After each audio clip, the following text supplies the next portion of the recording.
Today I won't start with loud statements, but with a story. A story that not only deserves to be heard, it demands it. Imagine a girl in Africa. She's only 10 years old. Defenseless little Rosie, with no one to take care of her. Her home is a small town in Tanzania. Every day is a day of hard work to survive, and there's no support whatsoever. No shoulder she could lean on. Then, suddenly, a small ray of hope appears in her life. A white man from Europe comes and says he will help. "I'll take you to school. Your life will change," he promised the girl with a broad smile.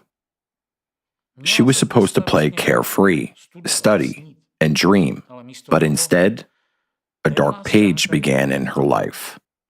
The man who called himself a volunteer, a protector of society, the one they believed and trusted, committed a heinous act. He didn't save Rosie as he promised. He destroyed her childhood. When Rosie, a small frightened girl, faced with an adult man and his insane gaze, tried to escape, scream, fight for her life and honor, he cut her with a knife. In the end, the girl did manage to escape, but before she could break free, he managed to rape her. Where is she now, several years later? Still on the streets of Tanzania. She is now 14, and her life is still mere survival. Every day she works hard for a piece of bread. And every day she lives with the painful memories of the white man from Europe. This is a true story. Her rapist is also real. He is not a nameless criminal from a criminal chronicle. He has a name. And his victims testify in the documentary whose title you now see on the screen. Jacob Yal came to Tanzania under the guise of a humanitarian worker. According to the local residents of the region where he lived at the time, Yal primarily collected online donations and contributions from European citizens and spent them on parties with drugs, paid sexual services, according to some testimonies with underage boys, and also blackmail and bribes for personal purposes. He publicly claimed to be running an orphanage and caring for African orphans. In reality, however, the children themselves, in the presence of adults, told journalists that Jacob Yal repeatedly screamed at the children, beat them, walked around naked in front of them, locked himself in a closed room with the boys, and injected them with an unknown substance. But the worst part is the story I began this video with.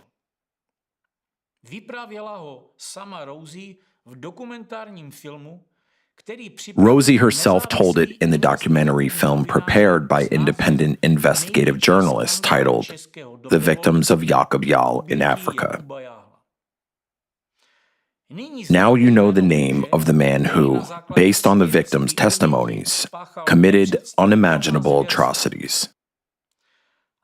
So tell me, what are you thinking about at the moment? That this pedophile is probably in prison since the public knows about him? No. Do you think he's hiding? No. He doesn't just walk freely along the streets of Europe. Today, this man is invited to television as an expert on cults. He studies to become a teacher at the most prestigious university in the Czech Republic. He actively runs his social media pages where he smiles broadly and merrily talks about his travels and dances. Bloggers quote him, and his schizophrenic books are published on book websites. Most strikingly, he teaches society how to distinguish a threat and exposes alleged terrible cults and sects. Now, I have a question. How is that even possible?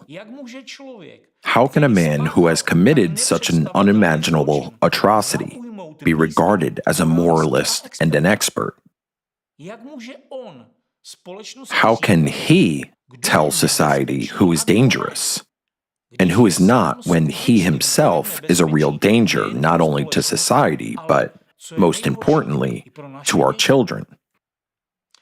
At this point, we should stop and think, because the story I started with isn't just a scary incident somewhere out there in Africa.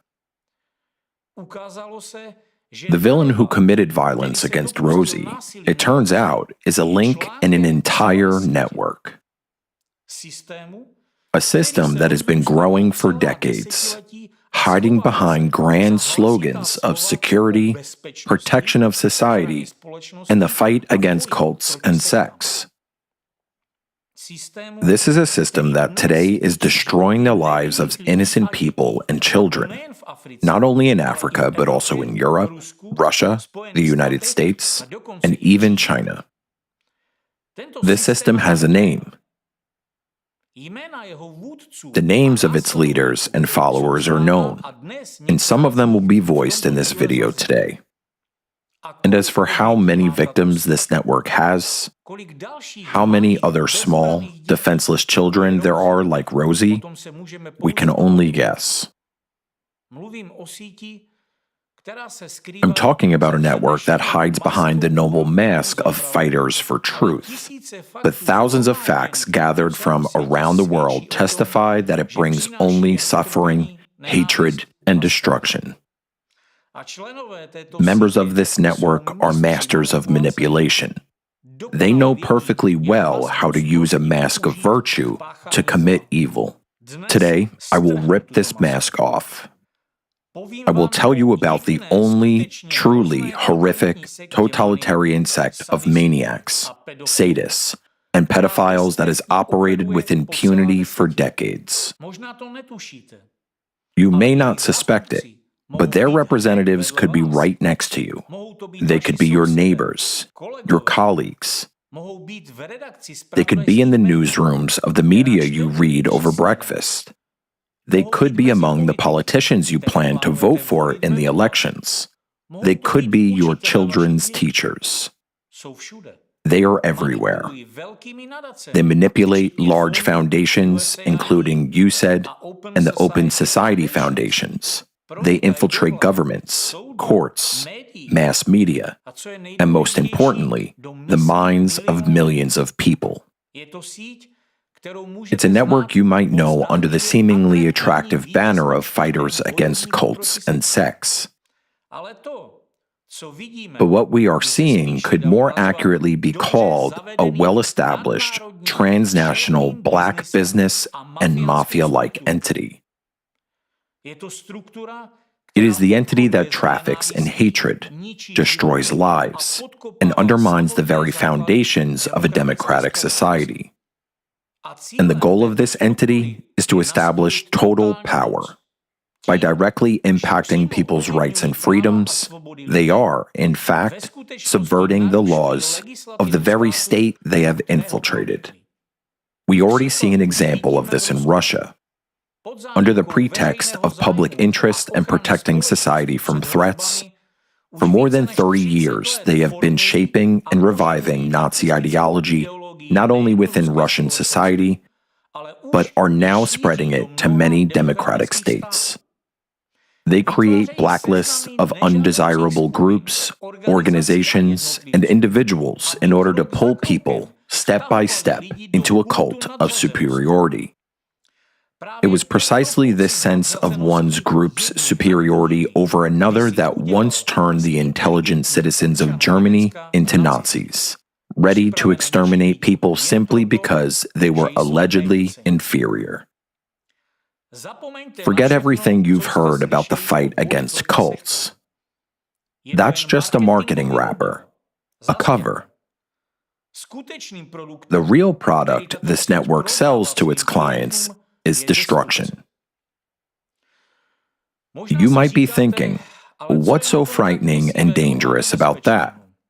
So what? A handful of anti-cult fighters. But to understand the full scale of this network's danger, you need to look at who leads it.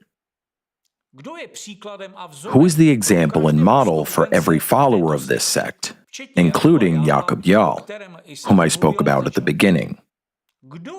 Who is the main ideological inspirer of the phenomenon that has already brought Russia, practically speaking, to a dictatorial regime? If you've watched my previous videos, then the name of this man, the leader of this network, is already familiar to you. It's Alexander Dworkin, the most famous sectologist in Russia, an expert on sects and cults, a historian, and a theologian. He is also the author of the book Sectology, the Bible for every member of his network. Look at him. What do you see? Just an old man? Some professor with a pretentious gaze? Nothing unusual. And here you see an altar reader in an Orthodox church who, instead of preaching the Word of God to parishioners, delivers, in this case, rather, the word of Dworkin. But there is something not mentioned in Alexander Dworkin's official regalia. Something he carefully hides and it is no hurry to comment on, let alone deny. Because these facts clearly reflect the very essence of the entire system he has built and the followers with whom he has surrounded himself. He is called a respected Orthodox theologian, but Orthodox priests are forced, out of fear for their lives, to anonymously publish their testimonies about who Alexander Dworkin really is. As one of them said in the video, if in the church someone whom Dworkin had targeted dared to oppose his perversions, homosexuality, and feces eating, they were simply expelled or stripped of defrocked. But there's more. Other anonymous testimonies that have surfaced online state that the respected professor of sectology forced his students into cruel, perverse sexual practices involving feces. Disgusting, revolting, horrifying. Think about how the people must feel who come to church to hear a sermon, to find inspiration and lift their spirits. And instead, the gospel is being read to them by a coprophile. Who knows what his hands were touching before they picked up the Holy Scripture? What is it like for students to come into the lecture hall and be forced to sit closer to the blackboard because all the back seats are already taken? Everyone hurries to sit as far away as possible from the unbearable stench coming from the professor. Well, the stench, that's still the least of it. But what if he takes a liking to you? According to the account of a student who anonymously told the story of his friend, if Dworkin sets his sight on you, escaping is practically impossible. Yet, Dworkin teaches at institutions where there are students who have not reached adulthood. Can you imagine what these boys are going through? But there is another interesting point. According to the conclusion of an independent, comprehensive, forensic, psychological, and psychiatric evaluation conducted back in 1999, Dworkin was diagnosed with a whole bunch of conditions: cyclothymia, pathological personality development, and psychophysical infantilism with suspected schizophrenia. Don't be too quick to write him off as a schizophrenic and justify his perversions as the result of mental illness. His genius lies in the fact that he skillfully exploits even that. He created an entire mechanism of control and psychological subjugation based on his dependence on coprophilia, which directly helps him exert broad influence over power structures, the judicial system, and law enforcement agencies in Russia and beyond. In one of my previous videos, The Taste of Power, I analyzed in detail what Dworkin's power is built on, the secret initiation into his sect, the act of feces eating, which became compromising material and a tool of blackmail against the necessary figures who later took key positions in the government. We will come back to this. In his works, although it is difficult to call them works given the degree of plagiarism and borrowing from his Nazi ideologues, he vividly and in detail describes the signs and characteristics of a totalitarian sect.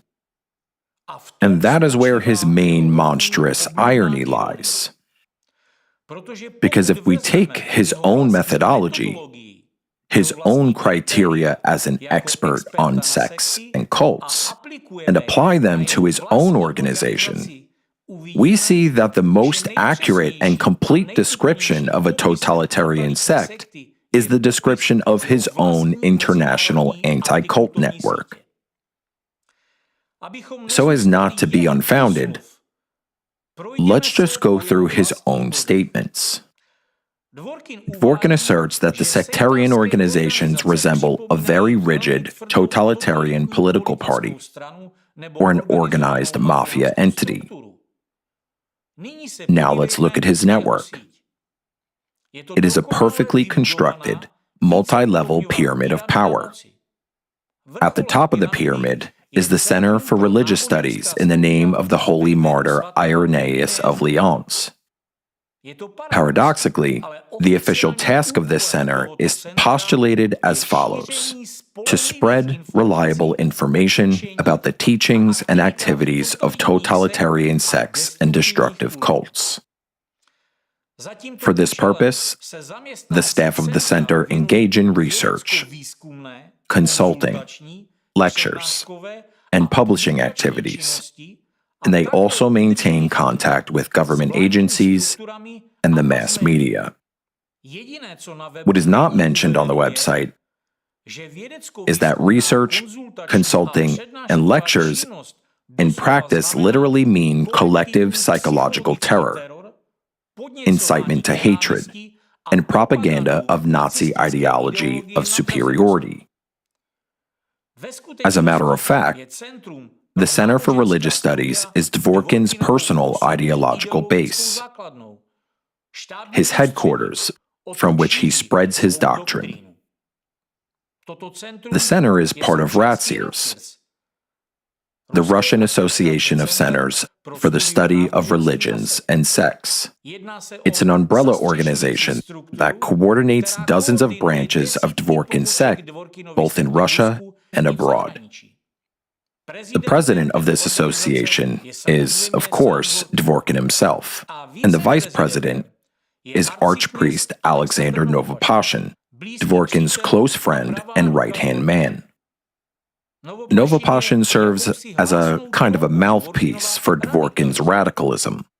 Everything the highly respected, esteemed historian and professor cannot say himself is voiced by Orthodox Church leader Alexander Novopashin. Let me remind you, this is the man who calls Ukrainians cannibals and openly calls for their extermination. The international facade of his network is FECRIS, the European Federation of Centers of Research and Information on Sectarianism. For many years, Dworkin was its vice president, which gave his network international cover and a false sense of legitimacy. This organization is 90% funded by the French government and, most shockingly, has consultative status at the UN and the Council of Europe. Think about it.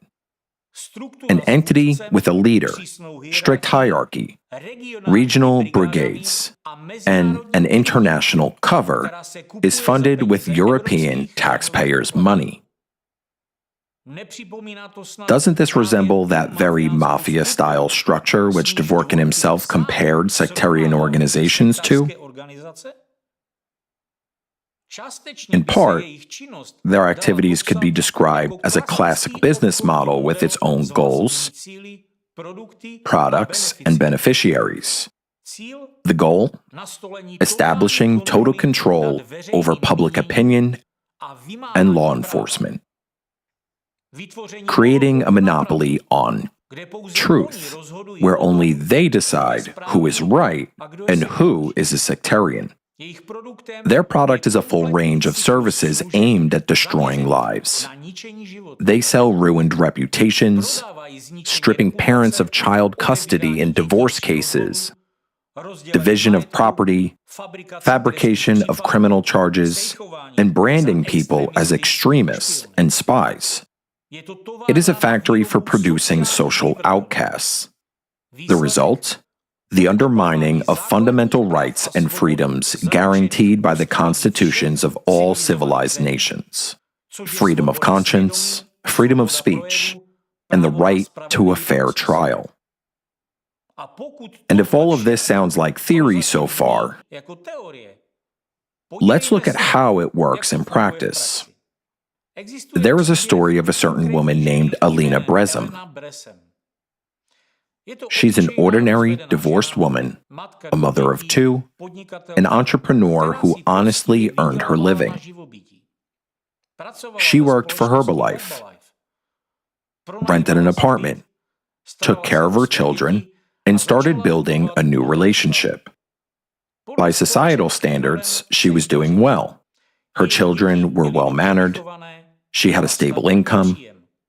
She was simply living her life and planning for the future. But one day, her ex-husband decided he wanted to take their son. And at that moment, Dvorkin and his network entered her life. Imagine this. You go to court confident that justice is on your side. You have never broken the law. Your children study. You earn money through honest work. And suddenly, against you, pseudo-expert evaluation, with official-looking stamps allegedly stating, Herbalife is a sect, and you are an inherent. At court, witnesses appear, but they are not your neighbors, colleagues, or acquaintances. They are people you've never seen. Alexander Dvorkin himself, his lawyer, Karelov, who surprisingly represented the interests of her ex-husband. Yevgeny Oshmarin, deputy head of the missionary department of the local diocese of the Russian Orthodox Church. All from the same organization, Ratziers. And all of them unanimously declare you are a cultist, even though they don't know you. Absurd? No. It is a real plan.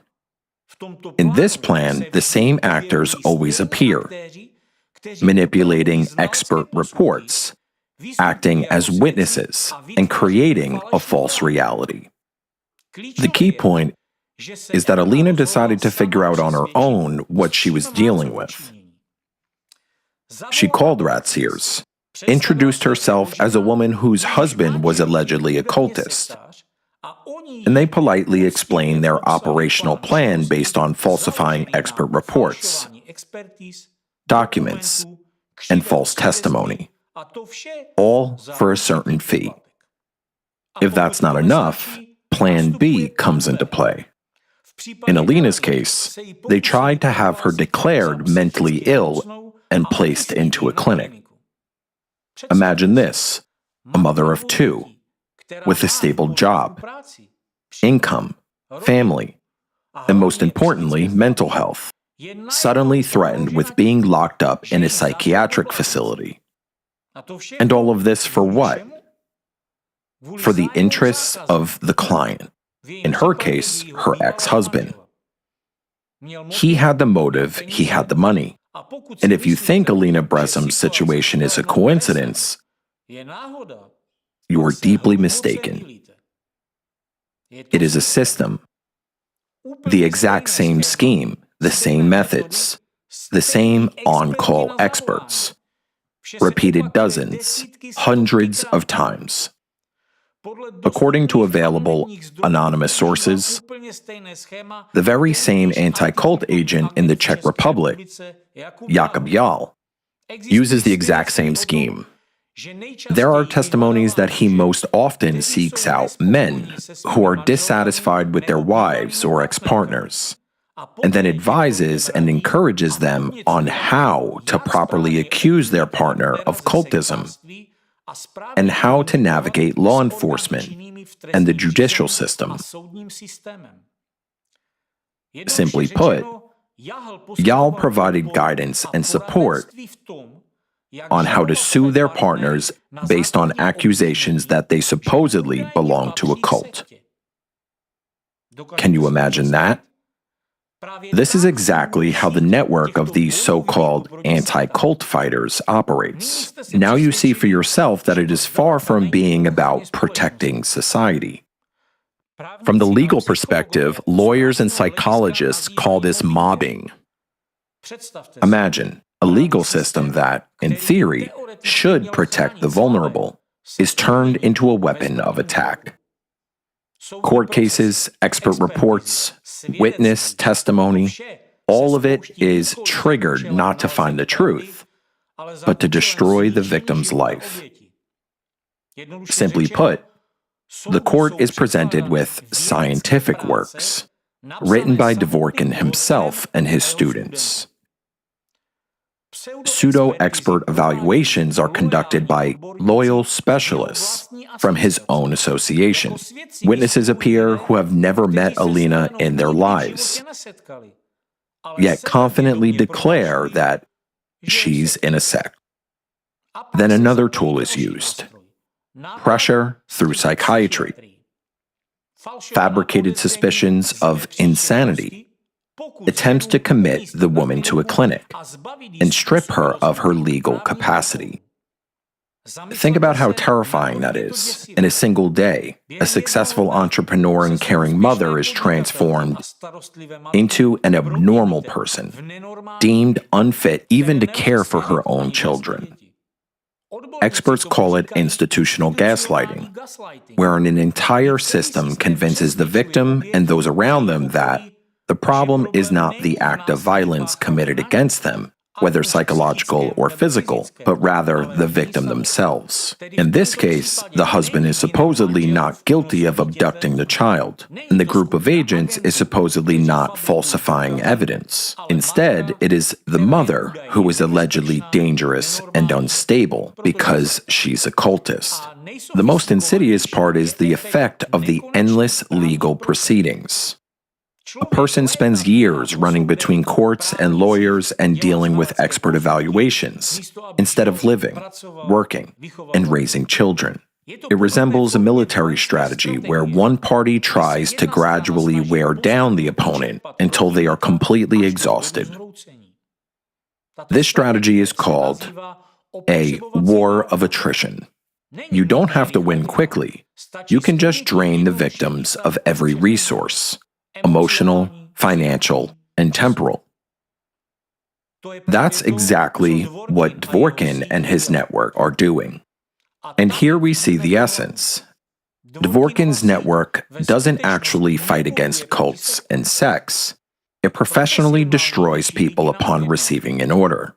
Not once, not by accident, but systematically and methodologically. The stigma of a cultist, dehumanization, falsification of evidence, control of experts, pressure through psychiatry, and endless self-perpetuating bureaucratic procedures. Alina Brezum is only one of the victims of this entity. But how many more are there? How many mothers, fathers, entrepreneurs, scholars, politicians, journalists, and activists?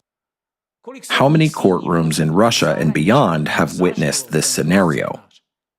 The stigma of occultists, dehumanization, falsified evaluations, pressure through psychiatry, and exhaustion through endless legal procedures. Now, pay attention. The very document that was used in Alina Brezem's case as an expert report has survived in the archives. The same one that nearly turned a healthy, competent, and loving mother into a mentally ill individual. The same one that almost deprived children of their mother. Look at it. It looks official, doesn't it? Seals, signatures, numbers, stamps. Everything seems neat, clean, and formal. But if you look at it more carefully, this document alone is enough to reveal what lies beneath the legal veneer, the rotten core of Dvorkin's network. The request for an expert evaluation came from, guess who? From the lawyer of Alina's ex-husband, Korelov. The addressee is indicated as attorney of the Moscow Region Bar Association, A.A. Korelov. Now, please note, Korelov isn't just the lawyer of Brezem's ex-husband. Now, please note, Korolov isn't just the lawyer of Brezem's ex-husband. He is also the chairman of the Legal Committee for the Protection of Personal Rights and Dignity at Ratsiers, under the leadership of Dvorkin. And that's where the theater of absurdity begins. Dvorkin's lawyer writes a request to Dvorkin himself, and Dvorkin signs this expert report. In other words, a lawyer from the network appeals to the leader of this network for an evaluation. And the leader of the network confirms his own words, based on literature he himself has published. And then Dvorkin himself, on the basis of his own pseudo-expert evaluation, appears as a witness in the trial of a woman he had never seen before. Question: can you call this an expert evaluation? Can you call it justice? Or is it a well-staged play with all the roles assigned in advance? But what exactly was so valuable for the court in this document? A scientific study? A legal analysis? No. It was nothing more than a compilation of the results of the conference's Totalitarian Sects, Threat of the 21st Century, that took place in Nizhny Novgorod in 2001, and Totalitarian Sects and the Democratic State of 2004. Essentially, it was just a retelling of those conferences, or simply put, roundtables of anti-cultists where the same familiar faces from the anti-cult network gathered and decided who they wanted to label as dangerous. Under this list, you won't find signatures of dozens of scholars, lawyers, or experts. No, only the signature of Dvorkin himself. And Dvorkin pompously calls the results of those conferences final declarations. Any lawyer, or even just a reasonable person, would say, such a document has no legal force whatsoever and cannot have it. It's not an expert report. It's an equivalent of taking a high school essay titled, "Whom I Consider a Cultist," stamping it with a seal and submitting it to a court as an expert evidence. Yet, this absurd artifact nearly deprived Alina of her children. However, the most frightening part is that this wasn't an isolated case. Similar documents, drafted on the basis of anti-cult conferences, were used by Dvorkin's network more than once.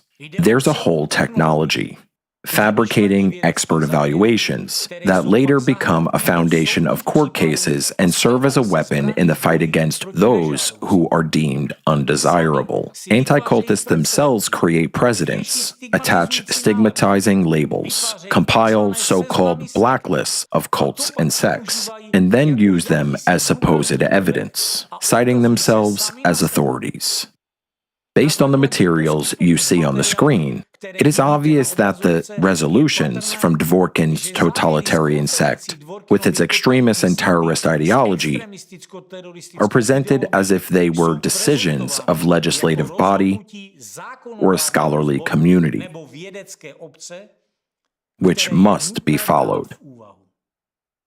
Please note, It is no coincidence that the 2001 conference, Totalitarian Sects, Threat of the 21st Century, remains Dworkin's main trump card to this day.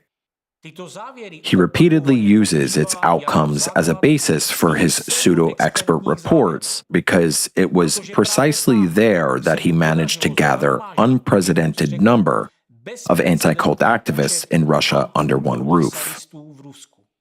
Look at these lists and names. Many of the speakers were representatives of Fekris, or Ratseers. At first glance, it might seem like just a company of dry academic geeks obsessed with anti-cult themes. But in reality, these are Dworkin's tentacles, through which he extends his ideological web far beyond Russia. Formally, they declare, we're discussing the threat to society posed by cults and sects. But what was actually happening behind the closed doors of those conferences? In fact, they were carriers of Dworkin's destructive, deadly extremist and terrorist ideology in democratic countries. And it was no accident that the ideological inspiration behind Dworkin himself attended this Russian conference. Now let's take a closer look at this photograph. Do you recognize the face circled in red? Most likely not. But what if I told you that this conference became pivotal for Dworkin precisely because it was attended by the follower and successor of the methodology of those who directly shaped the ideology of Nazism? The gray-haired man on the left in the photograph is Johannes Agard, the man who became both a teacher and an object of near-religious veneration for Dworkin himself. Here we must ask a question that has probably already occurred to you. Where did Dworkin get such a systematic, cold, and inhuman methodology from?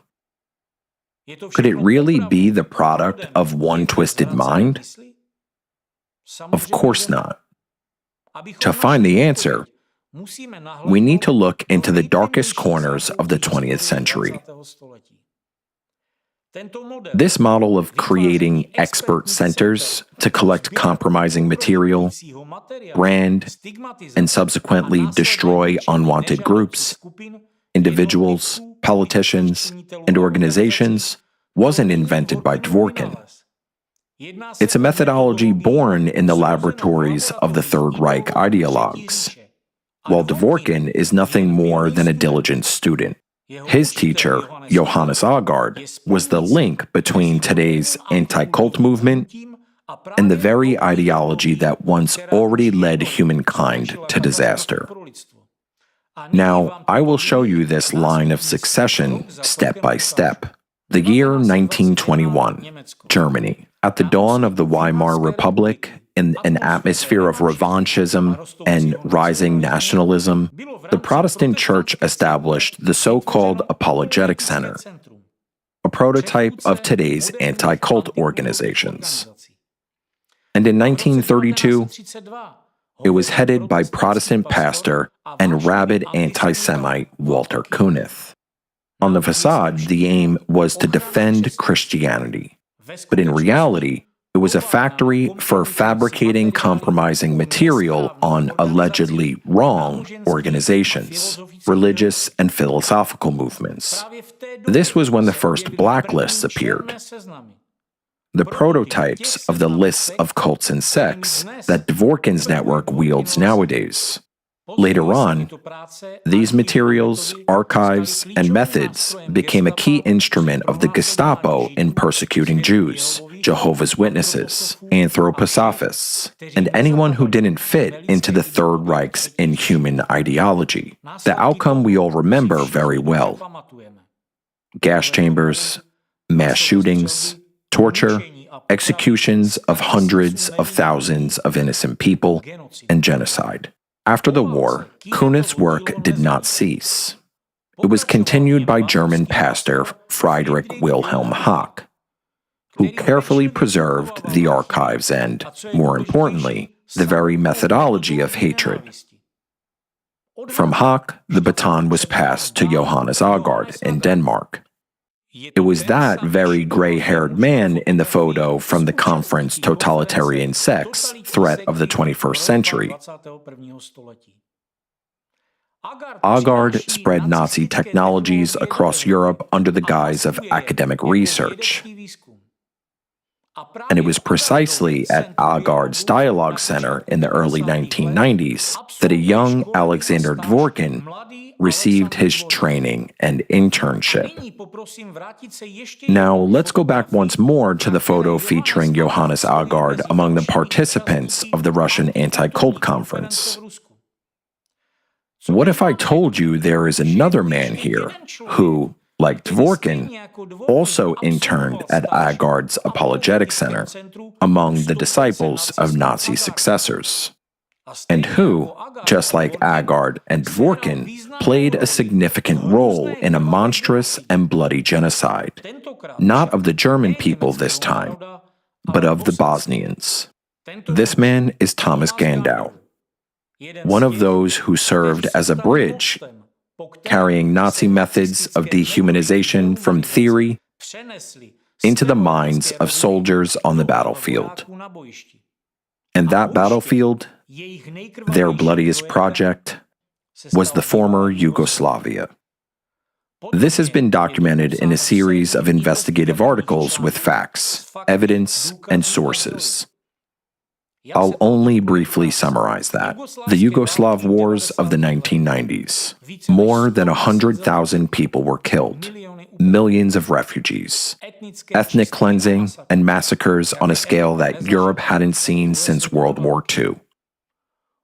This page of history is usually viewed in terms of politics, economics, and humanitarian interventions. But there is another, hidden side. Behind politicians and military generals, there stood anti-cultists, the true architects of hatred and terror, who worked in the shadows.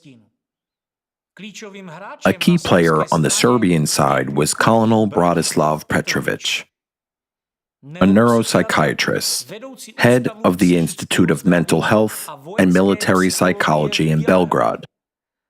At the same time, he was the director of the Belgrade Dialogue Center. A familiar name, isn't it? It was a branch of Aagaard's Dialogue Center International, the very inheritor of Nazi methods. And here's the cover of the Belgrade Dialogue Journal, filled with anti-cult propaganda. It is here we find direct proof of close cooperation between Russian anti-cult activists and their Serbian counterparts, the very ideologues of war and hatred who fueled the Yugoslav crisis and the subsequent bloodshed. Look at this list. On the same editorial board, we see the head of the Dialogue Center International, Johannes Aagaard from Denmark, coordinator of the Berlin branch of the Dialogue Center, Thomas Gandau, Serbian police captain, Captain Zoran Lukovic, a close associate of Bratislav Petrovic, who headed the Serbian branch of the Dialogue Center, and our old acquaintance, the leader of the entire anti-cult extremist network, Alexander Dworkin. What is this, if not a coordinated international operation to create ideological weapons? In Serbia, this structure fused in a monstrous symbiosis with the army and with the radical wing of the Serbian Orthodox Church. Their goal was to establish a greater Serbia, an ethnically and religiously pure zone. In what way? The answer is through indoctrination. In plain words, brainwashing. Colonel Petrovic and his team at the Military Medical Academy trained officers and soldiers of the Serbian army not merely in hatred, but in Nazi methods. One of the core techniques was the main method of the entire anti-cult network: dehumanization. For them, Bosnian Muslims were sectarians and terrorists. Croats were Ustasi, a terrorist organization. Religious minorities were labeled as cults. Do you see what they did? They applied their standard label, cult, to entire nations. They turned an ethnic conflict into a holy war against heretics, a war that, in their propaganda, was defensive and blessed. And this propaganda did not remain in the barracks.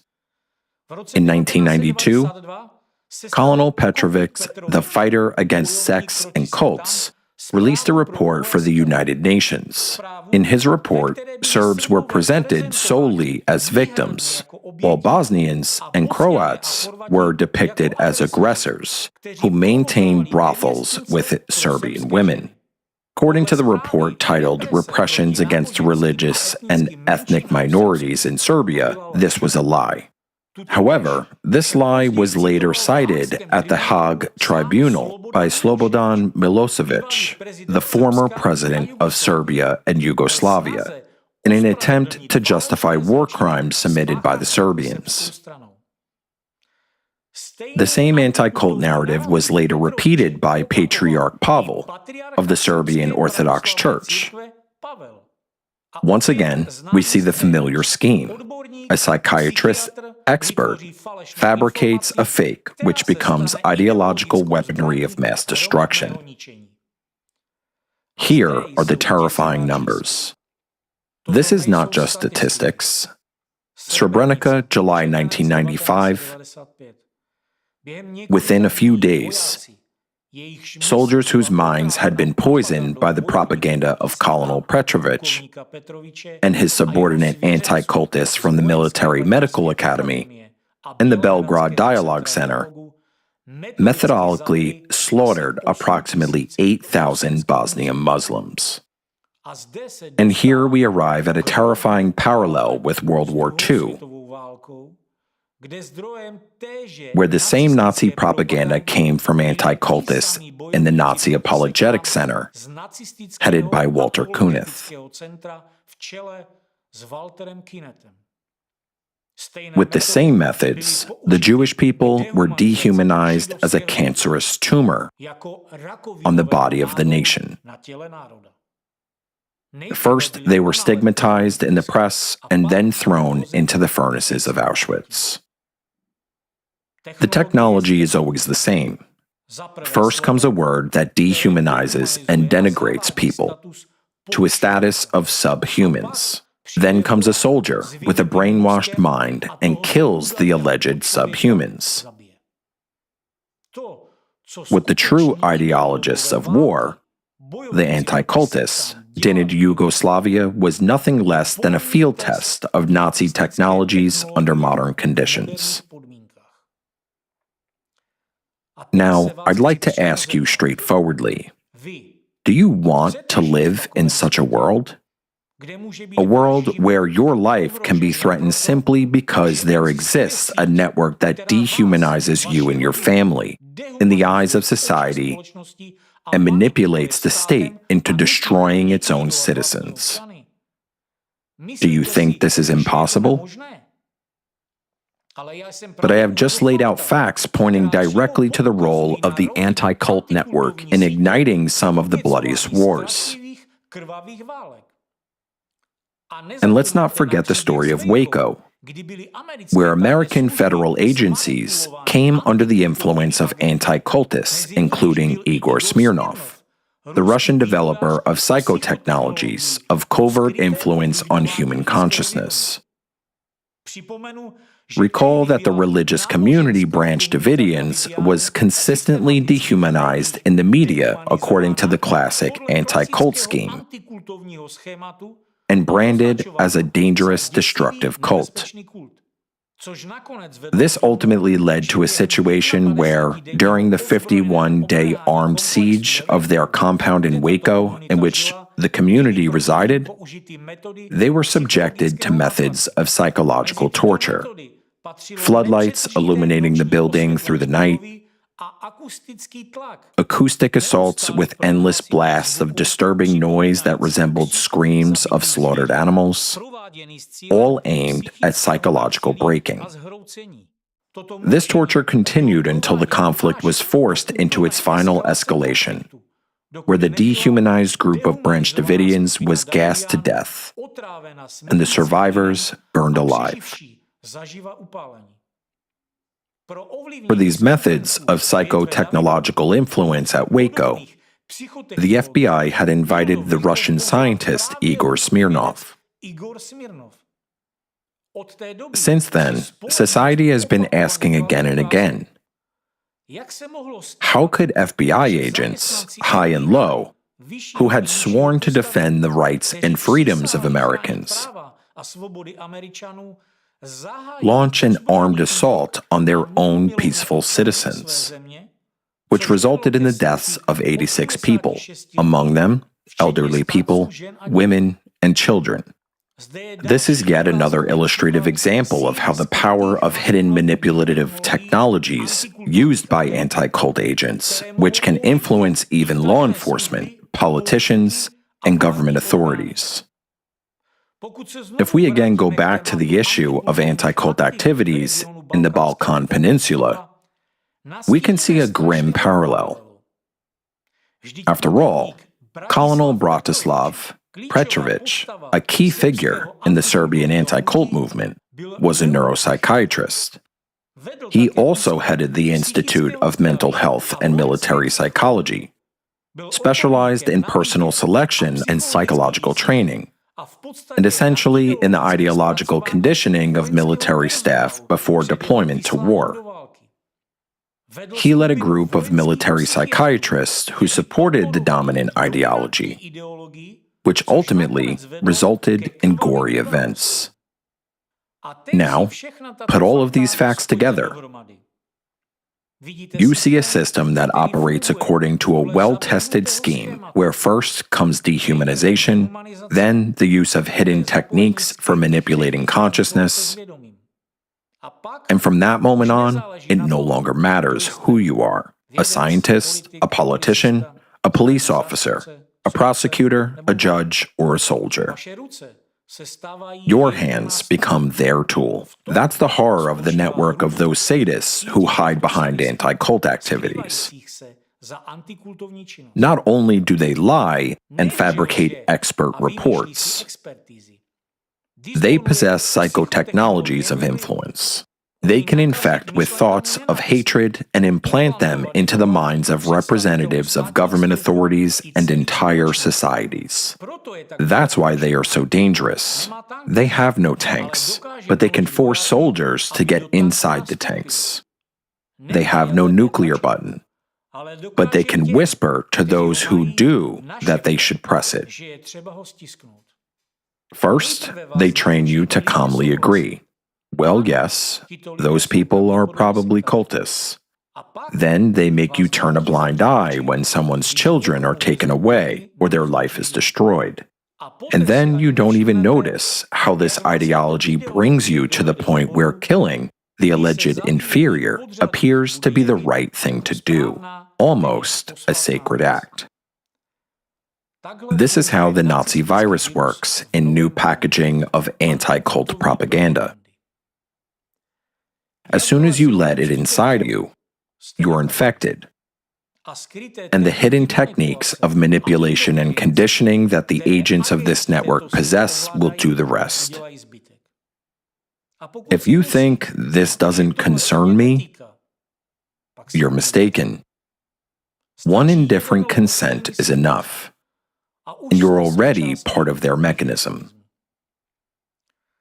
The chain, Kunith, Hawk, Agard, Dvorkin makes it clear that this isn't coincidence, but a direct line of succession. The methods of suppressing freedom perfected by the Nazis, blacklists, dehumanizing rhetoric, and pressure on the state were preserved and reshaped by Dvorkin.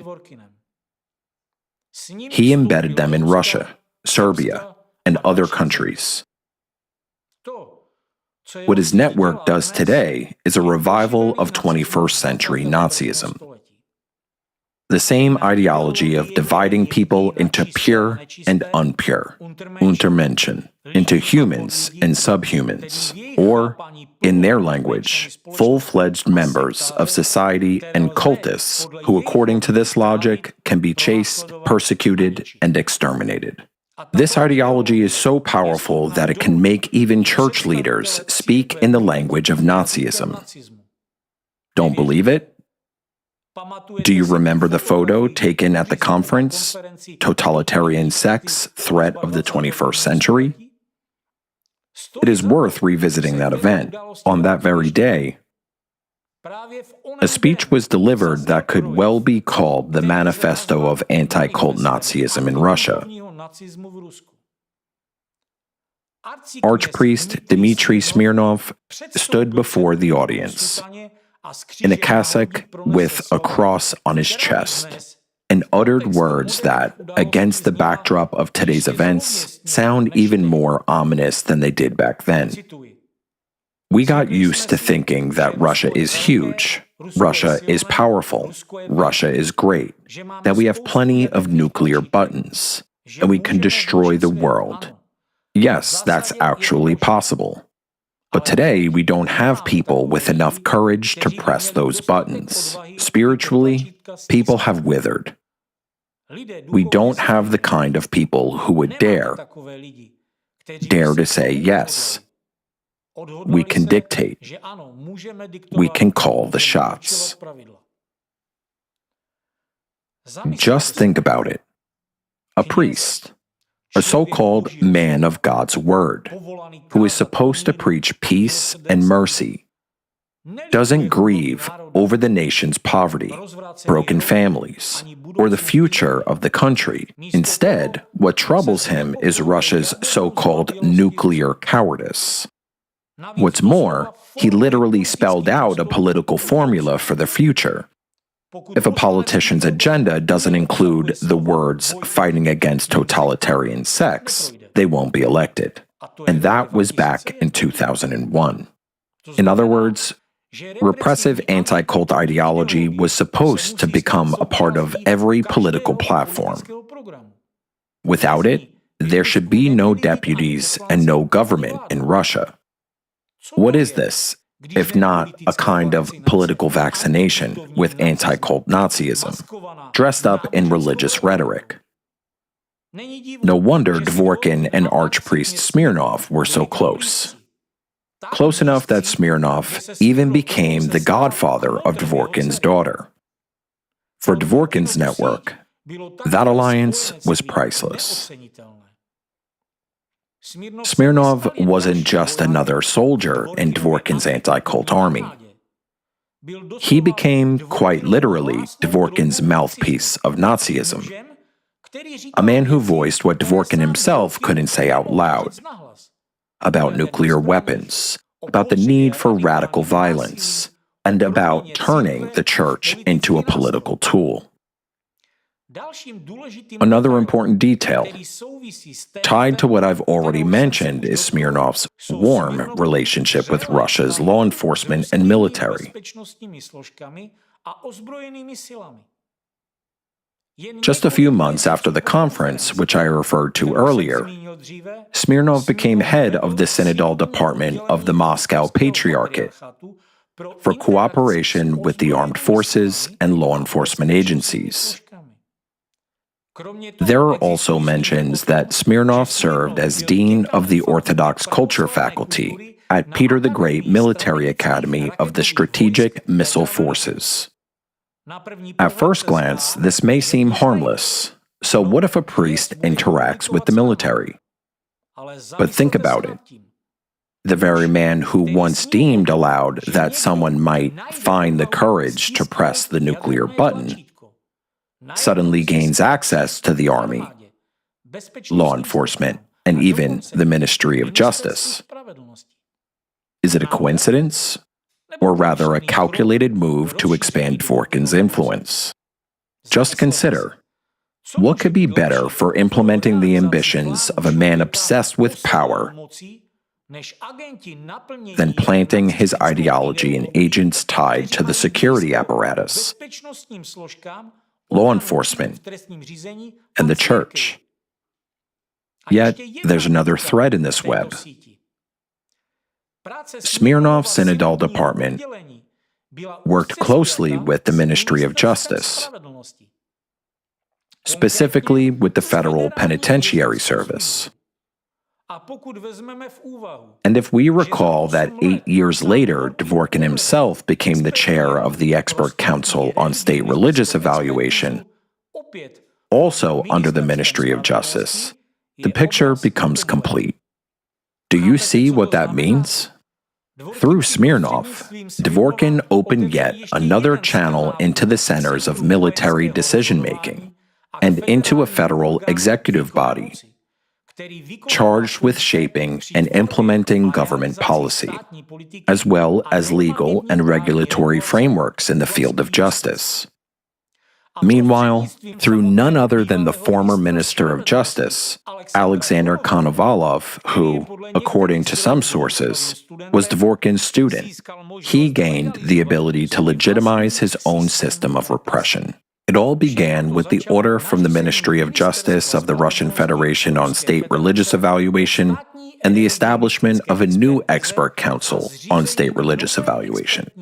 The council was given sweeping authority to recommend inspections during registration of religious groups, to evaluate whether their activities complied with their charters, and even to issue rulings on whether an organization, its members, or its literature should be branded as extremist.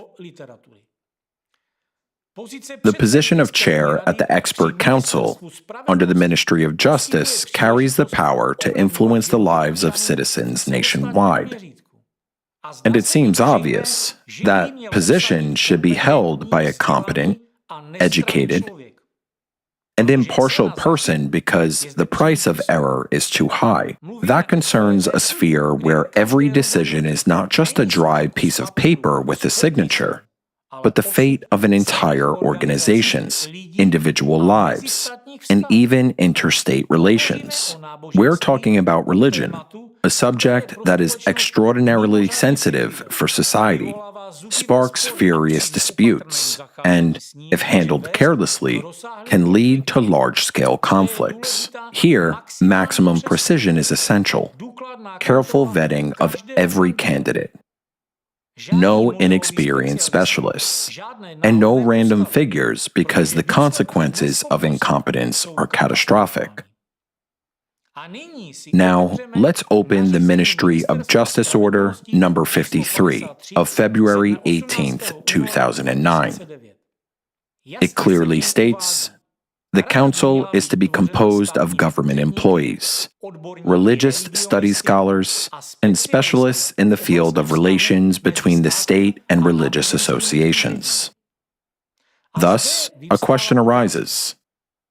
What is a cult expert like Dvorkin doing in the chairman position? A man who's not a government officer, a man who's not a religious studies scholar, a man who's not an expert in church and state relations. Does this sound like a mistake?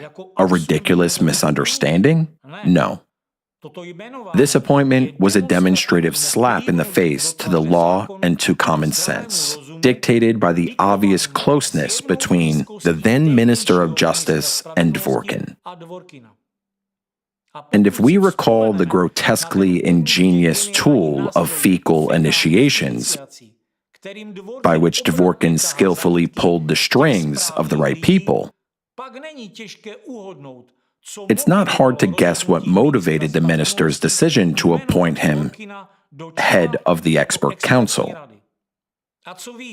Moreover, didn't this very connection open Konovalov's path to office?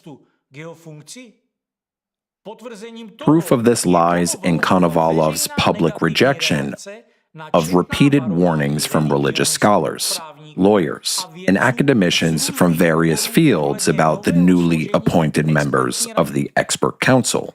The council was established by the Ministry of Justice in strict accordance with current legislation. The Council's scope of authority is defined by law, provided with appropriate oversight mechanisms, and its competence is not so broad, since its decisions are only advisory in nature. Just imagine what awaits the country when the council is headed by a man with no academic background in religious studies, suffering from cyclothymia, pathological tendencies towards sadism, and psychophysical infantilism. Experts wrote straightforwardly about his diagnosis. Any serious scholarly work is also inaccessible to this individual. But we must not forget his inclination toward inventiveness and reforming, which may appear to an unprepared audience as scientifically grounded. Special attention should also be given to Dvorkin's deputy in the expert council, Roman Silantiev, notorious for his radical anti-Islamic views. Another 5 council members, Alexander Shipkov, Lev Semyonov, Alexander Kuzmin, Yevgeny Mukhtarov, and Andrei Valashenko, are all known for their harsh, radical stances on religious issues and for their ties to the anti-cult network. And of course, all of them were drawn in by their chief ideologist, Dvorkin. So what were the implications of such a membership in such an important expert council, given the fact that every mind there was already washed through with Dvorkin's ideology? Already in July 2009, in an open letter to President Barack Obama on the eve of his visit to Moscow, the U.S. Commission on International Religious Freedom, USAID, stated outright, the council was headed by Alexander Dvorkin, and under his leadership, combined with vague definitions in Russia's anti-extremist legislation, this body has already become a major threat to freedom of religion, and was accompanied by persecution of various groups. At the same time, the Ministry of Justice extended its oversight to unregistered religious groups, pushed through measures introducing mandatory record-keeping of congregation members, and restricted missionary activities to designated areas only. All of this became part of a broader system of control over NGOs, where the ministry gained the right to interfere in their activities, attend their meetings, and even petition courts for their liquidation. The 2009 to 2010 report of the U.S. Commission on International Religious Freedom, covering the very first year of the new expert council under Dvorkin, stated directly that in Russia, high levels of xenophobia and intolerance, including anti-Semitism, have resulted in violent and sometimes lethal hate crimes. Despite increased prosecution for violent hate crimes, the Russian government chronically has failed to address these serious problems consistently or effectively. For more details about the attacks faced by small non-traditional religious movements and organizations in Russia, see my previous videos. But in short, the picture looks as follows. Under the Ministry of Justice, an expert filter was created to decide what can be called religion and what must be labeled extremism, as well as which organizations may exist and which must be liquidated. At the head of this filter stands the chief ideologue of the anti-cult network, carrying an extremist and terrorist ideology. Oversight was extended even to unregistered groups, meaning those that had not yet passed through the filter of the expert council. Since that moment, the expert reports produced by Dvorkin and his accomplices stopped being just papers stamped with seals. They became weapons. Weapons of mass repression against those whom his network branded as cultists and dangerous to society. This proves that the primary goal of this network is power. After penetrating government authorities, Dworkin's adherents began to pursue what political scientists call regulatory capture. They sought a monopoly on truth, a power to decide what is normal and what is extremism. In order to make their fabricated expert reports stand above the Constitution and human rights. And where did that lead? The Bhagavad Gita case. Let me show you an archival video. Yes, at first glance, it might look like a farce. You may ask, what is happening here? Why are people so angry? Why do their faces look so grim? It's clear. This is a crowd of Indian citizens protesting loudly against something, or rather, someone. And now, take a look at the next video clip. Yes, this is India. And these are furious Indians burning a straw effigy with Alexander Dworkin's photograph attached. Look closely at the posters. Alexander Dworkin is an enemy of Russia and India. First the Bhagavad Gita, now Hinduism. So what on earth did this allegedly respected and venerated Russian cult expert do to engage a crowd of nearly 1,000 people in India? The answer lies in Tomsk. That's where a court case erupted which went down in history as the Bhagavad Gita case. And it happened just 2 years after Dworkin became head of the expert council under the Ministry of Justice.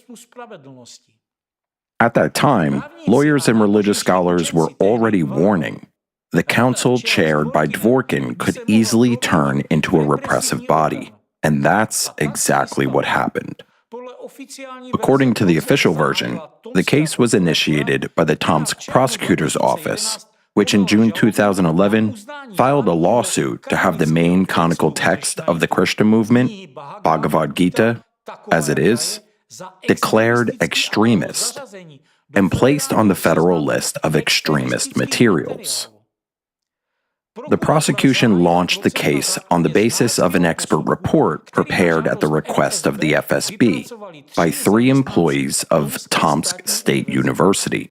According to reports, during a routine inspection of the ISKCON branch of Tomsk, FSB and prosecutor's office staff came across a text they considered suspicious and decided to send it for review to determine whether it contained extremism.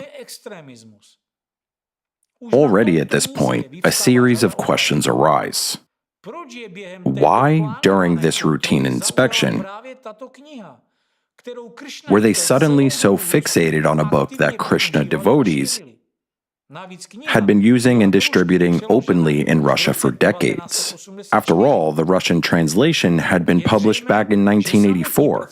It's clear that FSB officers alone would hardly have initiated such an operation without outside prompting. The real initiator of the trial was someone else. But do you know what became the central issue and the absurd core of this entire trial? The expert report formed a basis for the prosecutor's allegations.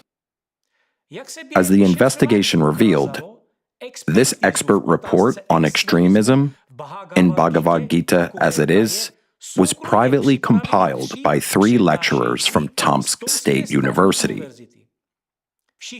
And all 3 admitted they didn't even know their work would be used as an expert report in court. Even worse, one of them, Svistunov, openly admitted he based his analysis on material taken from anti-cultist websites, the very same websites overflowing with methodologies from Dworkin's network. At the very first court hearing, Krishna devotees presented the judge with an official statement from Tomsk State University, confirming the university had not authorized those 3 employees to conduct an expert evaluation. Meanwhile, The prosecution's materials specifically referred to a comprehensive commission expert report by TSU. At this point, the case may still seem confusing, but very soon, the story will bring all the key players into sharp focus. And trust me, the picture that emerges will leave a deep impression. At the hearings, all three experts essentially refuted their own conclusions. None of them was able to confirm the presence of extremism in that text. This means that the expert report, which formed the foundation of the case, was thrown out in court because in reality, it had never been an expert report at all. And the experts who had compiled it confirmed that the book contained no signs of extremism whatsoever. The very basis of the accusation collapsed, leaving the prosecutor's claim with no legal ground to stand on. Yet, the prosecution anyway demanded another forensic examination. In this case, one can find many other absurd details that, even to an ordinary person, seem completely illogical, baseless, and utterly inappropriate for such a serious trial. The chief initiator of the case, Tomsk City prosecutor Viktor Fedotov, declared that he was acting in the interest of the Russian Federation and an indefinite circle of persons. As an interested party, he named the regional office of the Ministry of Justice for Tomsk Oblast. Let me remind you, at that time, the Minister of Justice was Dvorkin's protege, Konovalov. A logical question arises. Who exactly belongs to this indefinite circle of persons, on whose behalf the prosecutor filed the lawsuit? Who could possibly be offended by a peaceful organization whose members are widely known as cheerful, kind-hearted people, and whose philosophy has nonviolence as one of its key principles? I'll give you a hint. Who despises the very essence and principle of a democratic society?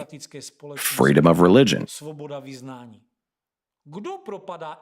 Who revels in destroying the lives of innocent victims, after first dragging them through the mud in the eyes of society?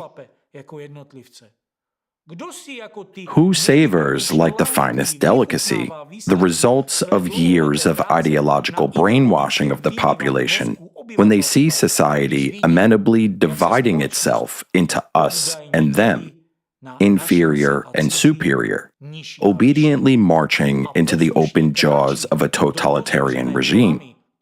With this indefinite circle of persons, you are already well acquainted. And if you read even briefly about the publicity surrounding this entire trial against the Krishna devotees, certain individuals stand out against the background of ordinary outside observers. One of these figures is Maxim Stepanenko, head of the missionary department of the Tomsk diocese. Under his leadership, that very department also employed Avanesov, the head of the first pseudo-expert group in this case, who at the same time worked for the online resource Istiny Toward the Truth, where Maxim Stepanenko himself was editor-in-chief. According to available sources, Stepanenko was the first, on August 7, 2011, to publicly announce the initiation of a criminal case concerning the Bhagavad Gita. It is also reported that he had been persecuting Krishna devotees in the region since early 2009, and that in April 2011, 4 large residential buildings belonging to Krishna devotees in a village near Tomsk were demolished at his initiative. Dr. Nikolai Karpitsky also pointed out on Stepanenko's online portal Istiny, a day before the case on Bhagavad Gita as it is, in its current form, was handed out to the court. An article appeared under the headline, "The Book of the Founder of the Society for Krishna Consciousness, Abhay Charan De, Bhagavad Gita as it is. Everyone who is not a Krishna devotee is a demon, a fallen sinner, a fool, and an ignoramus. This article contains direct textual parallels to the interrogations of Avanesov, Svistanov, and Naumov, parallels that, at the time, not even the court had been presented with. When one compares these facts, the inevitable question arises: who, then, was the real ideological instigator of that ill-fated expert examination? Here it is worth recalling Stepanenko's own words. That is why I was, am, and will be the initiator of exposing the Krishnite lies about God. And lately, the Krishna devotees and their gurus have been lying so badly. With all my soul, I oppose Tomsk residents abandoning their faith in the Son of God, the Lord Jesus Christ, in order to worship this dreadful demon as God. So we return to the question: who could have given the order to launch a criminal case over the Krishna devotee's book? Take another look at this photograph. Familiar faces? Naturally, Alexander Dvorkin and his network with their extremist terrorist ideology contributed not only to preparing the ground for deliberate incitement of hatred against ISKCON members, but also actively supported the trial itself with his expert commentary. And his obvious adherent, Maxim Stepanenko, proudly boasted that he had personally organized Dvorkin's visit to Tomsk, so he could lecture and give interviews to the local media. However, the case in Tomsk involving the Krishna devotees was not the first scandal in which Dvorkin found himself at the center. Just take a look at some of the headlines that appeared online a year before the Bhagavad Gita trial even began. Dvorkin stole oranges from disabled children. Они мне вчера позвонили и сказали, что Хари Кришна заберется в яблоки, и эти яблоки попадут к детям. Это бред. Вы понимаете, им к психологам нужно обращаться. So, did the great anti-cultist suddenly requalify as a fighter against apples and oranges? At an event dedicated to children with cerebral palsy, a charity fund affiliated with ISKCON donated apples and oranges to the kids. But Dvorkin not only personally attended the event, he also voiced a very radical opinion. We may believe it or not, but according to Krishna devotees, anyone who eats this food takes Krishna into themselves.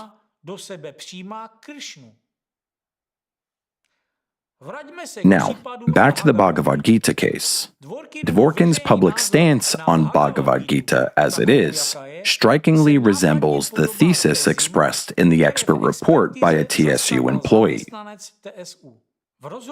In an interview with Commerçant FM radio, Dvorkin stated that Bhagavad Gita as it is offends the feelings of believers of other religions, and that Bhaktivedanta Swami Prabhupada's commentaries on the Gita can be deemed extremist because they contain very harsh statements. For instance, that people who don't follow Krishna consciousness are asses, sheep, and even a claim that a person who commits a murder in Krishna consciousness does not commit a crime. Avanesov, in court, also expressed a nearly identical thesis, saying that in some passages of Bhagavad Gita as it is, this point is made quite harshly, with the use of words such as pigs, asses, and others. He added that, as a tolerant person, he would not be offended by such words, though someone else might be. I want to draw attention to that wording, might. This is the signature hallmark of Dvorkin's agents. There is no evidence, but let's ban it. There is no extremism, but it might appear. The prosecutor echoed the same reasoning, stating that the prosecution was not aware of any actual crimes connected with the Bhagavad Gita. Yet, the court's statement claimed that the measure was being taken to prevent possible extremist offenses. Now, the puzzle is fully assembled. Fake expert reports, a prosecutor's initiative in the interest of an undefined group of persons, anti-cult missionaries laying the groundwork in the media. All of this is one of the same handwriting, the handwriting of Dworkin's extremist network. It was precisely this fabrication that resulted in an international scandal, thanks to which Dworkin became known not just in Russia, but across the globe. It wasn't a book that ended up on trial, but the very idea of freedom of religion. However, the effect was the opposite. What began in a small courtroom in Tomsk turned into an international scandal. India's foreign minister publicly called the trial absurd, and the Russian ambassador was forced to apologize before the entire world. Even the largest political party in India sent a letter to the Russian president demanding intervention. For the first time in the history of Russian-Indian relations, anti-Russian demonstrations took place inside India. The Russian flag was burned, while work of the parliament was brought to a halt twice. Just think about it. Precisely because of Dworkin's network, which spreads extremist and terrorist ideology, Russia found itself on the verge of a diplomatic crisis with one of the world's major powers. Yet, while on the international stage, Dworkin's network was undermining Russia's reputation and nearly sparked an international conflict. Inside Russia, his network was doing something far more horrific. Step by step, it was steering the country towards a repressive regime. Numerous international organizations and independent agencies have consistently reported on the worsening situation with human rights in Russia. Their reports highlight systematic suppression of dissent, freedom of speech, and peaceful assembly. Today, any citizen, any organization, and any religious association can find themselves under the pressure of this system. The list of so-called extremists and undesirable organizations continue to expand, covering not only religious minorities, but also human rights groups, independent media, and sometimes even businesses and cultural projects. In 2017, the Russian Supreme Court banned Jehovah's Witnesses, labeling them extremists. That decision opened the way for arbitrary arrests, raids, confiscations of property, and prison sentences for thousands of believers. According to human rights activists, many people have been tortured, beaten, suffocated with bags, or subjected to electrocution. All of this was done to force confessions needed to secure convictions. But repression isn't limited to the religious sphere. Memorial, Russia's oldest human rights organization, was shut down under the fabricated pretext of violating the law on foreign agents. Human Rights Watch was declared an undesirable organization, and the country's oldest human rights group, the Moscow-Helsinki Group, was liquidated. Blacklists grow every month. Thousands of books, websites, and communities have already been declared extremists. Courts rubber stamp bans. The FSB carries out raids. Activists are tortured, and businesses are destroyed. Censorship and control have penetrated the digital field. Russia blocks thousands of websites, including independent media and human rights resources. Roskomnadzor, is already testing a sovereign internet, a copy of the Chinese model, where every communication and every click is under total control. In 2025, the country recorded the largest mobile internet outages, more than 2,000 cases in July alone. Officially, it was for the sake of security. But in fact, it was a major rehearsal for digital dictatorship. Now, let's recall who seized control of the Russian Orthodox Church from within. The same Dvorkin sect. He openly boasted that every diocese has a Ratzinger subdivision. That is why Orthodoxy is quickly being turned into the country's state-backed titular religion. For Dvorkin, this is not about faith. It's a tool of power, a tool without which he cannot build his own Dvorkin regime. And it's no coincidence that the most absurd claims are now coming specifically from the so-called Orthodox Christian media. A sovereign artificial intelligence must be orthodox. It must be based on the Bible, on the writings of the Holy Fathers and Elders. Their recipe is to involve the church, missionaries, and military chaplains in building artificial intelligence, and to turn heroes of the special military operation into architects of the digital future. The entire situation is getting absurd. Today, Russians can be fined simply for searching for extremist content online. Not for publishing it, not for reposting it, simply for attempting to look it up. At the same time, the lists of forbidden content are far from transparent. You have to manually check the registry of extremist materials and resources. Otherwise, you risk being branded an extremist yourself just for Googling the wrong information. VPNs are banned.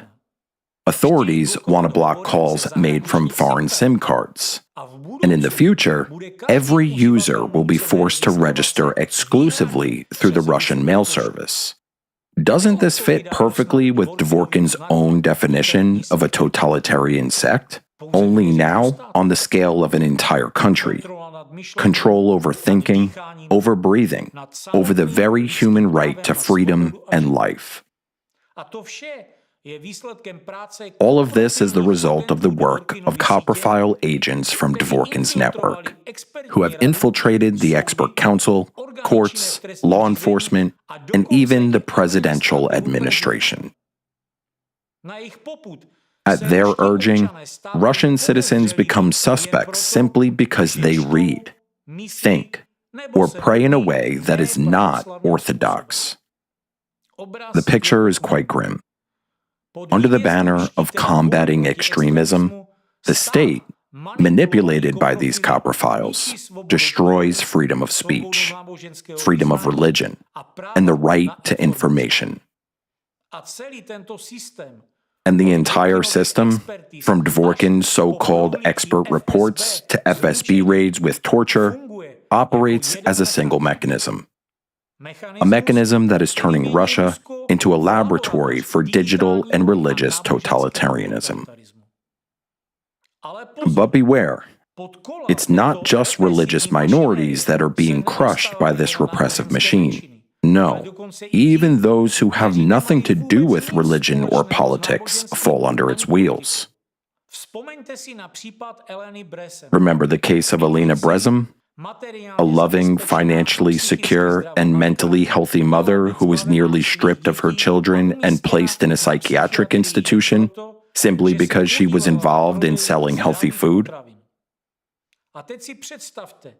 Now imagine the same machinery unleashed against international organizations engaged in science, climate research, and the fight for humanity's future. Here, the case of the Allatra movement has become more revealing than any other. Why? Because there we see clearly how truth itself runs up against Dvorkin's system. The truth about climate, about the catastrophic pollution of the planet and humanity by nanoplastics, about the global crisis facing humankind. It was for this truth that Alatra was subjected to persecution orchestrated by Dworkin's network. It took only one thing. 10 years ago, in a closed section of Alatra's climate report, information appeared about the threat of a magma plume beneath Siberia, and that alone jeopardized someone's private financial interests. Clearly, this information could have interfered with powerful forces in Russia that make billions off Siberia's natural resources. Therefore, they brought in Dworkin and his extremist sect. But before fully exposing this case, it is worth noting a few important points about what Alatra is actually doing. It's not just an organization that has survived the pressure of Dworkin's network. It can confidently be called a global phenomenon. It's a global movement that unites scientists, researchers, and volunteers in 180 countries. It carries out large-scale research on climate threats, while its reports based on these studies are presented at international climate conferences, including those of the United Nations. In 2024 alone, Alatra representatives took part in the UN Climate Change Conference, COP29, in Baku, the UN Biodiversity Conference, COP16, in Colombia, and the 16th session of the Conference of the Parties of the UN Convention to Combat Desertification in Saudi Arabia. And already in April 2025, after the release of the documentary Trap for Humanity about the impact of nanoplastics on human health and the planet, which caused a major stir online, Alatra participated in the 5th International Autism Forum in Morocco. A few months later, with the involvement of the Bolivian Catholic University San Pablo and the Creative Society International Project, the analytical report Nanoplastics in the Biosphere was published, offering the first systematic and comprehensive analysis of the global threat of micro and nanoplastics. The report was first presented in May 2025 at the International Conference of the Centesimus Annus Pro Pontifice Foundation in the Vatican, with the participation of Marina Ovtsinova, president of Alatra International Public Movement. The relationship between Alatra and the Vatican deserves its own separate discussion. The creation of the report was inspired by the personal blessings that His Holiness Pope Francis gave in 2024 to the participants of Alatra IPM after becoming acquainted with their earlier scientific work, including a report dedicated to geodynamic changes on Earth. His blessing and encouragement to continue their mission of protecting our common home, planet Earth, spoken during his pontificate, became a powerful impetus for Alatra participants and spurred them to study more deeply the urgent issue of nanoplastics, which poses a threat to all of humankind and its future. It is also worth noting that Pope Leo XV, just 1 month after assuming the office, also gave his apostolic blessing, which inspired Alatra President Marina Ovtsinova and all of the volunteers to continue their selfless work in carrying out the movement's mission. However, while the Vatican's Holy See was preparing a letter of blessing, in Russia's laboratories of hate, Dworkin sectarians were preparing a tribunal against Alatra in order to brand it a dangerous cult, allegedly working for Ukrainian intelligence, and to have it declared an extremist organization. After hearing this record of achievements and high-level diplomacy, as well as activity focused on securing a safe future for generations to come, any country would proudly call such a volunteer movement its own, because Alatra is building unique bridges of cooperation between countries. It not only raises critical issues for all of humanity, but also actively seeks ways and opportunities to create conditions for their collective resolution at a global level. After everything you've heard, can you imagine someone labeling such an organization a cult? Can you imagine the Holy See giving its blessing twice to so-called extremists?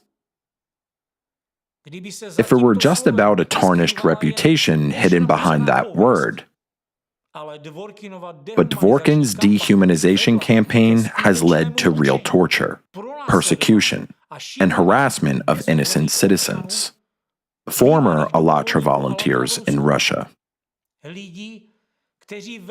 People who, legally and out of care for humanity, devoted all their free time to addressing the climate threat.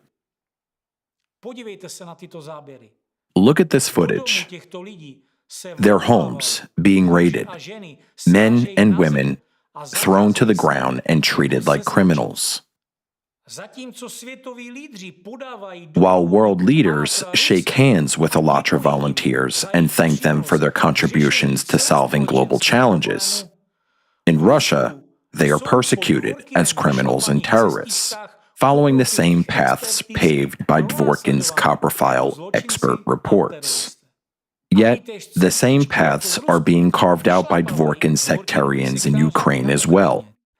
It is no coincidence that I described in such detail the methods used by Dworkin's sect: media discrediting based on fabricated facts, manipulation of public opinion, fake expert reports and false experts, sabotage of law enforcement agencies. This is Dworkin's ink, the personal signature he leaves in various countries, including Ukraine. In the case of Alatra in Ukraine, the hand putting that signature belongs to a woman with a pathological inclination toward sadism, typical of all Dworkin's followers. This person is Irina Kremenovska. I already spoke about her and her special predilection for excrements in several of my broadcasts. It's enough to look at the facts of her activity, and everything becomes obvious. According to some sources, she is responsible for hundreds of killed dogs. Kremenovska likes to listen to symphonies, not musical ones, but in the form of desperate moans of dying animals she has poisoned. In reality, Kremenovska is the main carrier of Dworkin's virus, extremist, and terrorist ideology in Ukraine. It is obvious that she continued the path of her predecessor, Pavel Broidet, who created a Rat's-ears anti-cult agent unit in Ukraine. Even back then, it was clear the fight against cults and sects was only a facade. The real goal was to create an agent network and to persistently destroy democratic foundations in Ukraine, and Ukraine itself as a state from within. Thus, Kremenovska opened a portal that, to a large degree, broadcasts the rhetoric along with extremist and terrorist ideology of her Russian guru, copper-file Dworkin. Dog hunting, obviously, remained her off-work hobby, while her main activity became hunting people. Now Kremenovska presents herself as an expert on cults and sects, a title that, obviously, you cannot obtain without a dose of Dworkin's excrements.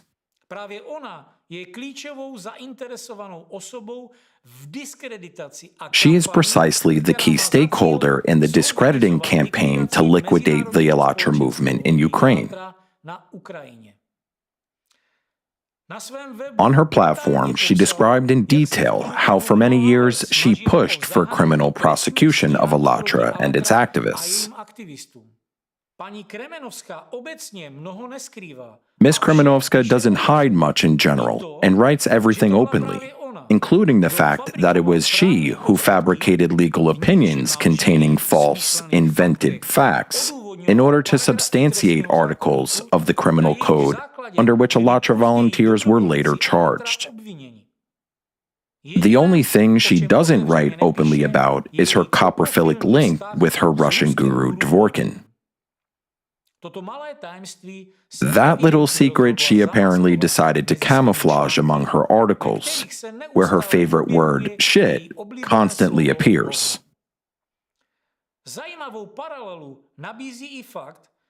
An interesting parallel also emerges when the fact surfaces that in one of his videos, Jakob Yal himself said that he drafts amateur religious studies reports for court trials against members of alleged cults and sects in cases where a person cannot obtain an opinion from a real forensic expert. Look how much their actions are identical. They do not even hesitate to say, "We fabricate everything ourselves." In addition to sharing the same anti-cult rhetoric with extremist overtones, Yal repeats Kremenovska's rhetoric against Allatra. After all, Kremenovska's argumentation in her accusations against Allatra is based on the claim that the organization is supposedly pro-Russian, while in Russia, Allatra is accused of working for Ukrainian and American intelligence agencies. The key point to emphasize here is that throughout all of the years of its activity, Allatra has always adhered to the position, we are outside politics and outside religion. However, everything that Dvorkin's extremist network and his bigots put forward as accusations against the organization is in one way or another connected either with politics or with religion. It is astonishing. While in Ukraine, Allatra is accused of working for Russia. Allatra really works for the whole world. However, it is worth adding that even in the harshest conditions of war, Ukraine is fighting for its democracy with all its strength. And law enforcement agencies paid timely attention to the Russian agent who was pursuing her shadow force game in an anti-Ukrainian direction, together with her ideological partner, Alexei Svitigor. They are, according to media outlets, under investigation and charged under criminal articles for inciting hatred and working for the enemy. By the way, the description of Svitigor, a dog hunter and, according to ASPI News, the killer of more than 3,000 dogs, in many ways echoes that of the Czech anti-cultist activist Jakob Yal. Certainly, the key component that unites them is hatred of human rights and freedoms, which they regularly trample upon through their active presence in the media space. But the most frightening and telling thing is that there is testimony online about how this anti-cultist visited an orphanage in order to hook underage girls for sex in exchange for food, while calling himself a benefactor and provider. Can you imagine such a thing? Somewhere in Ukraine, another unspoken tragic story of little children, as it was with Rosie, who, according to the testimony in the documentary, was raped by the anti-cultist. Meanwhile, Jakob Yal is still telling the story of his trip to Tanzania as a volunteer charity mission, just like Svitigor, despite the testimony about his visits to the orphanage, presenting himself as a benefactor. And what do Dvorkin's bigots understand by charity mission? To rape and stab underage children with a knife, destroying their future and their fate? Is that charity? Moreover, the documentary exposed another fact which clearly shows that Dvorkin's sect attracts people with particularly perverted sociopathic traits.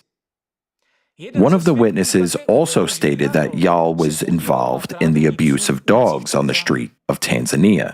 However, online, all the three bigots of Dvorkin's sect present themselves as great defenders not only of society, but also of animals. Look, here is Yal on his blog worrying about animals. And here are the great sufferers, with hundreds of dead dogs on their account, gently playing with a little bird they picked up together with their accomplice and pedophile Svitigor. It is disgusting to watch such hypocrisy.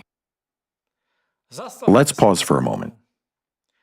All three anti-cult sectarians call themselves fighters against sects and cults, and use the same rhetoric, which even a superficial psycholinguistic analysis can easily detect.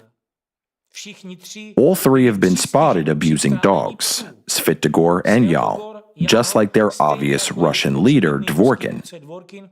According to open sources, are pedophiles. Tell me, doesn't that lead you to certain conclusions? It leads me to some. Moreover, a quote from Dvorkin on his own website comes to mind. When fully oriented toward the leader, subordinate members of a cult imitate him in everything. If the head of the cult has criminal or perverted inclinations, or suffers from mental disorders, the mechanism of psychological induction comes into action, as if infecting cultists with the vices and psychological pathologies of the founder. Now, look carefully at all of these anti-cultists that Alexander Dvorkin has spawned across the world. Don't you see the connection? Their shared aberrance, aggression, and personal arrogance? They are all similar, absolutely, like carbon copies. And behind each one of them are people suffering, pain, and destroyed children's destinies. Where behind some of them, about whom we have yet to speak, there are lots of children's bodies. Hearing all of this, it becomes obvious that this is a sect of personalities with manic tendencies, who are embedded in universities, in mass media, and in government authorities. They are members of expert councils. They write supposedly scientific books and give interviews. They shape public opinion. Meanwhile, real victims remain unnoticed. Specialists can draw a psychological portrait of a typical anti-cultist. A social aggressor with pronounced authoritarian and sadistic traits, operating under the cover of defending society. His psyche combines moral justification for violence with personal pleasure in destroying other people's lives and destinies. In essence, he's an ideologized sadist, whose danger lies in legalization of persecution and violence through the rhetoric of the common good. How many more maniacs, sadists, and pedophiles will this investigation expose? At the international level, questions are already being raised about sanctions and criminal prosecutions of anti-cult activists and all those involved in the criminal collusion of the anti-cult network. The name of Kremenovska as an agent of the Kremlin and Ratziers resounds in the United States. Moreover, Kremenovska and Svitigor are under investigation. The underbelly of Yal has been turned inside out, and the broad international community is already actively working to achieve justice. Many events indicate that the international investigation of the entire network of anti-cultists is gaining momentum. But to be honest, I'm frightened by the facts that are being revealed. After all, I understand that there will only be more of them. And Yal himself doesn't hide his involvement in the obvious criminal collusion with Dvorkin's anti-cult network.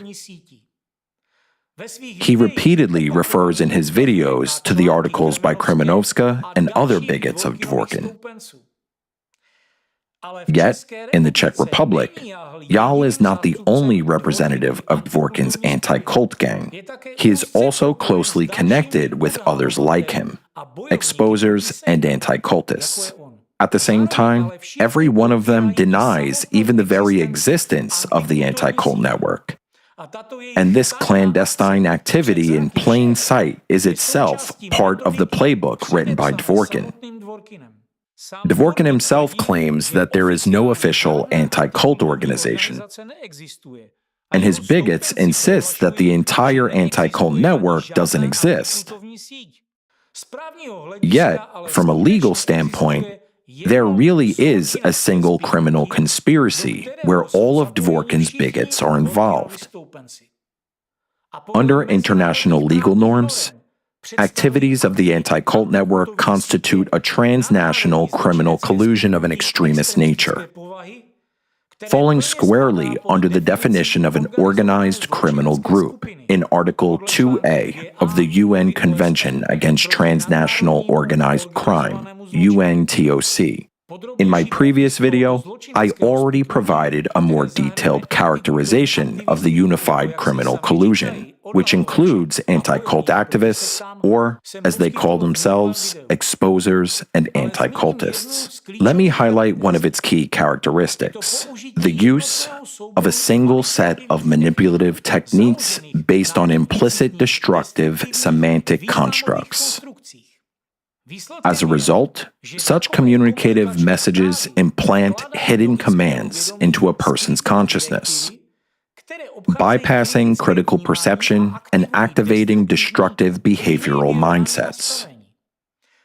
These mindsets act as triggers, pushing toward violent forms of behavior, from street protests and radicalization to lone acts of violence, shootings of politicians, and even school shootings and mass shootings.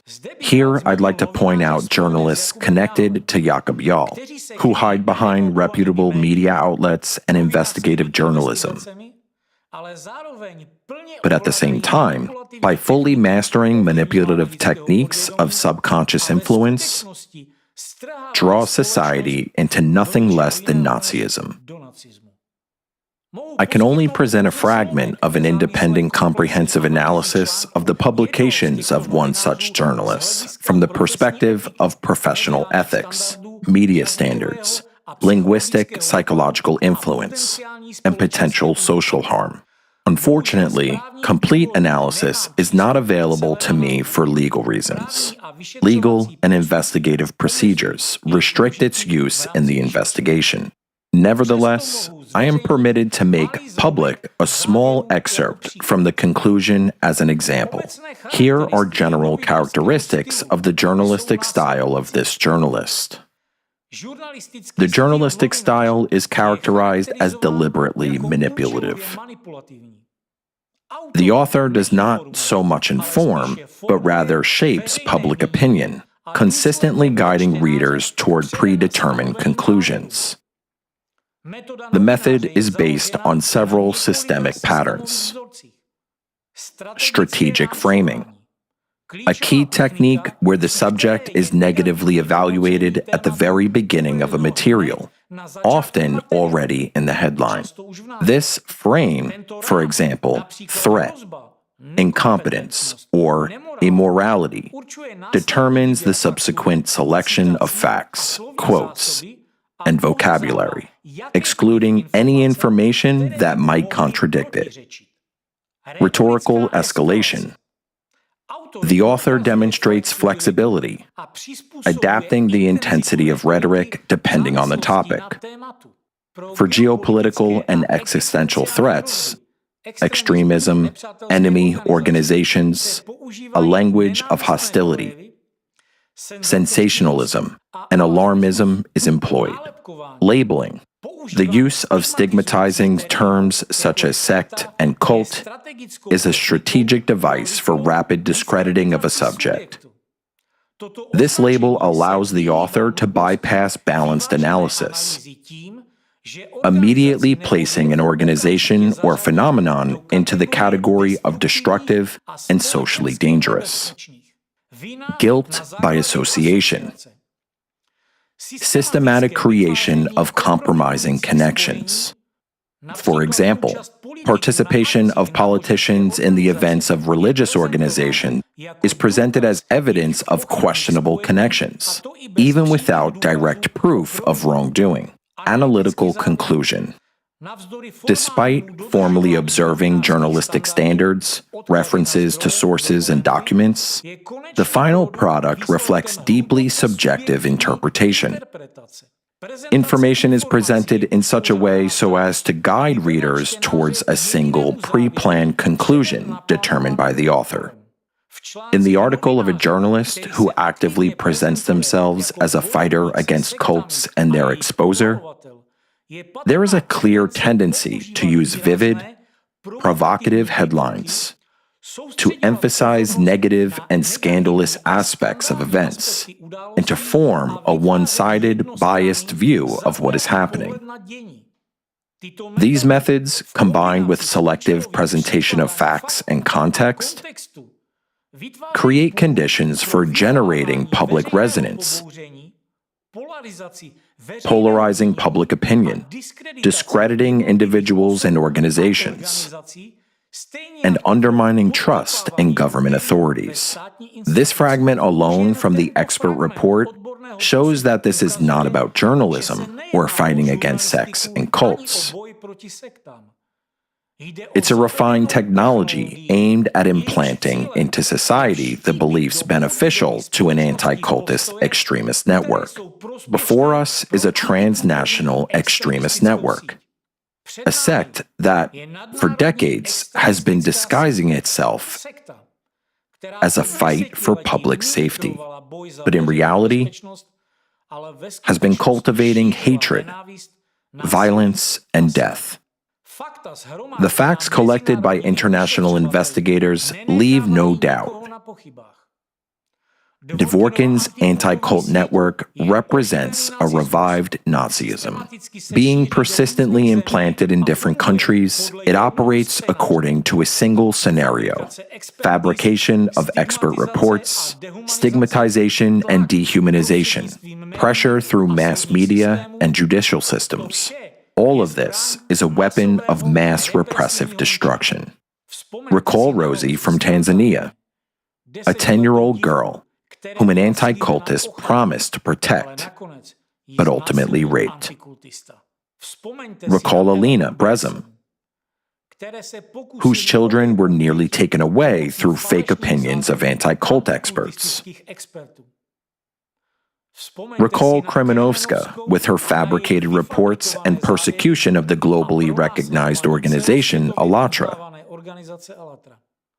Recall Jehovah's Witnesses, declared extremists at Dworkin's instigation. As a result, thousands of people went through raids, torture, and imprisonment. Recall Srebrenica in Bosnia, and later Kosovo, where anti-cult agents prepared the ground for war and genocide.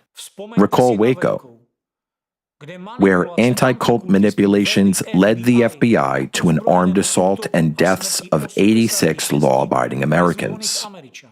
And once again, recall Allatra, a globally respected organization whose climate model has proven its validity through the facts of today's climate events. Yet, even Allatra suffered repression simply because its work interfered with Dworkin's extremist network. Everywhere, we see the same pattern: dehumanization, fabrication, destruction. But all of the facts indicate that an international investigation is already underway. Evidence and clues are being recorded. And they point not only to individual agents, but also to their patrons: judges, prosecutors, journalists, and politicians. It is clear that those who participated in this machine will be named.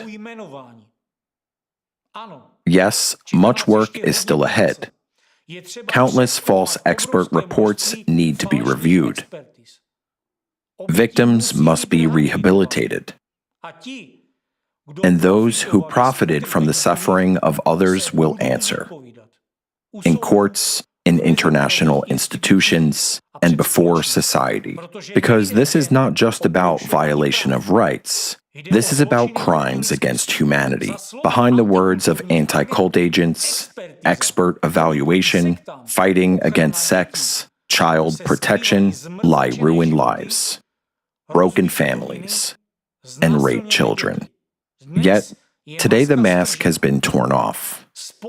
Society has seen who was hiding behind the banner of fighting against sects and cults. maniacs, coprophiles, and Nazis who operated with impunity for decades. According to their own definition of sects with extremist terrorist ideology, this is exactly such a sect, secretly promoting Nazism and aiding its revival. However, the time of Dworkin's sect is ending because the truth has been revealed, because there are too many victims and too much children's blood has been shed, because now society knows who they are and what they have been doing for over 30 years. And this means their time of impunity has come to an end.